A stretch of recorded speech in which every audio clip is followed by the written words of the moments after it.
भगवान के रास्ते चलने के लिए मन को तैयार करना पड़ता है। कैसे?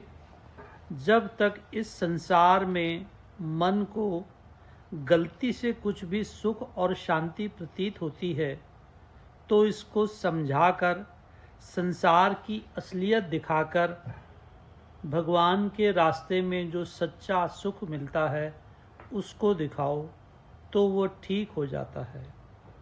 शुकदेव जी ने मनुष्य का चोला लेकर मंत्र दिया। गौलोक में गए। दो शिष्य बहुत भक्ति वाले थे, दयाबाई और दूसरा सहजोबाई।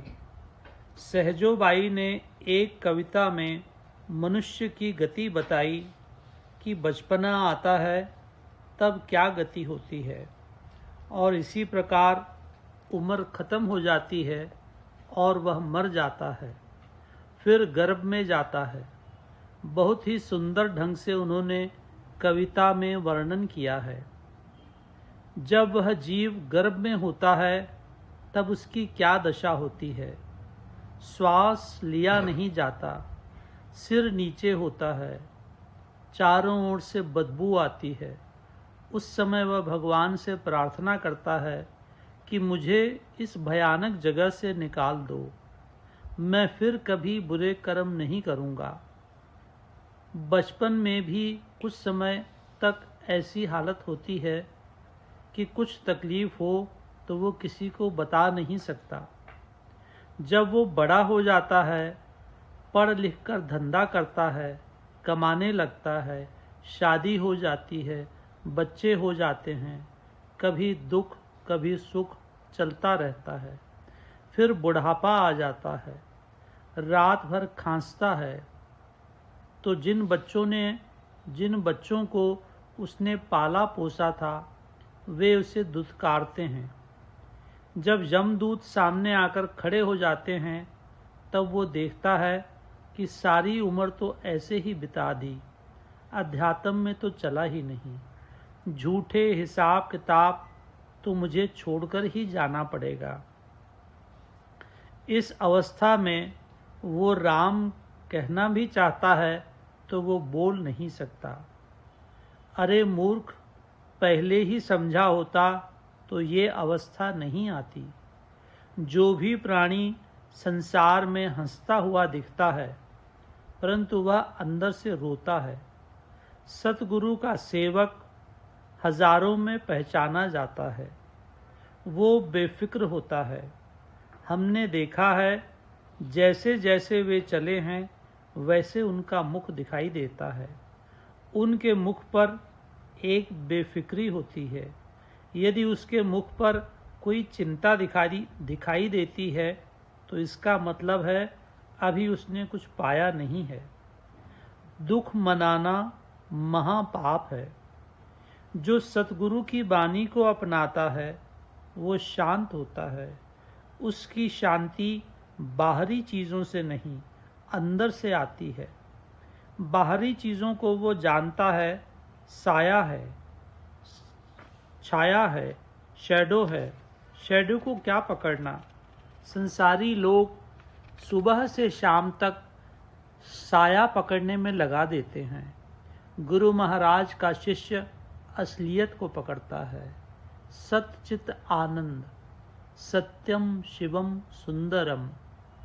आनंद है तो तुम्हारे अंदर है, बैरांग में नहीं। आज तक किसी को नहीं मिला तो आपको कैसे मिलेगा। गुरु महाराज जो साधना बताते हैं उसका मतलब एक ही होता है, आत्मा और शरीर को अलग अलग कर देना। शरीर और आत्मा अलग अलग हैं। शरीर एक आवरण मात्र है। ज्ञान क्या है, ये समझना कि शरीर क्या है, आत्मा क्या है, जड़ क्या है, चेतन क्या है। यदि फल आत्मा है तो शरीर उसका छिलका है। गुरु कृपा से आत्मा अलग हो जाती है, शरीर अलग हो जाता है। आत्मा तो ब्रह्म स्वरूप है, आनंद ही आनंद है।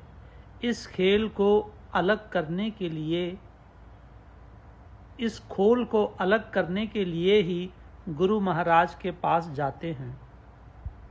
दुनिया एक मन की रचना है। उसमें यदि आप कुछ जिम्मेदारी लगाते हैं तो आप बिना बुलाए मेहमान हो।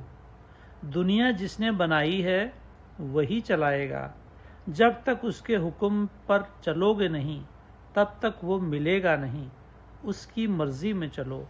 जड़ से मोड़कर चेतन में कर देते हैं, असत्य से हटाकर सत्य में लगा देते हैं। प्रेम की स्थिति वो है जब हर जीव में मैं ही हूँ। God is love, love is God. भगवान प्रेम है, प्रेम भगवान है। बहादुरों का काम है इस रास्ते पर चलना।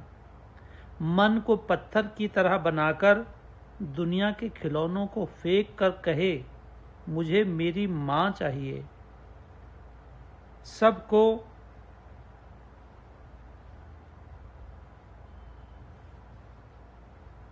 मलकियत को उतार कर फेंक दो। दुनिया की हर चीज़ मेरे बाप की है, इसलिए वो मेरी है। हमने इस्तेमाल के लिए है, हमारे इस्तेमाल के लिए है, हक जमाने के लिए नहीं। मेरा अपना है, हक जमाओगे तो मारे जाओगे। मन से मलकियत निकाल दो। इस्तेमाल उसी तरह करो जैसे करते हो। मलकियत को खाली निकाल दो। जन्म मरण के चक्कर से छूट जाओगे। जिस समय आपने कहा ये मेरा तो मारे जाओगे। मलकियत को निकाल दोगे तो जिम्मेदारी और चिंता नहीं रह जाएगी। सब तो मेरे बाप का है, जितना वो देता है उसी में आनंद से रहो। वासना मत रखो। जिस घर में हम पहुंच जाते हैं वो हमारा घर है। जिस मोटर में हम बैठ जाते हैं वह भी हमारी है। तब सत्य और आनंद की झलकियां दिखाई देंगी। काम मेरे हुक्म में है, मैं कालों का काल हूँ। ये है बहादुर आदमियों का रास्ता। कौन कहता है कल जरूर आएगा। जो सच्चा भगत होता है वो वर्तमान का फायदा उठाता है। अपने आप को पहले जानो, फिर क्या देखना। तुम सब ईश्वर हो। गुरु और शिष्य में क्या भेद होता है? गुरु को ज्ञान होता है, शिष्य को नहीं। गुरु जानता है कि शिष्य और गुरु एक ही हैं। काल भी आए तो क्या कर लेगा।